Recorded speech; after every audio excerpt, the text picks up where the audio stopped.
ka-reels, yan. Nag-prepare ako ngayon ng ulam na repolyo. Sinuhugan ko siya ng alimasag. Alimasag. Yan. Dahil mura ngayon ang alimasag. Alimasag ba ito o alimango? Hindi ko alam sa dalawa kung ano yan. Yung alimango siguro yung malaki ang mga sipit-sipitan. Alimasag na ito pala. Yan.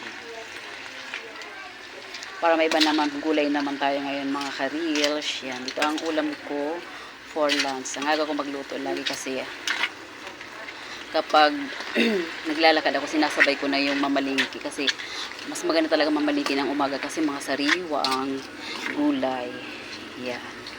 Ito ang ulam ko today, mga ka-reels. So, I wish na mag-enjoy sana ang bawat isa sa atin kahit sobrang init ng panahon. Yan, isip pa rin tayo ng mga paraan para hindi tayo ma-stress. Kagaya ko. Mag-isa lang ako sa bahay, pero ni-enjoy ko ang sarili ko dahil alam mo naman, mahirap magkasakit sa panahon ngayon. Di ba mga ka-reels? So, thank you for watching. Sana mag-enjoy kayo.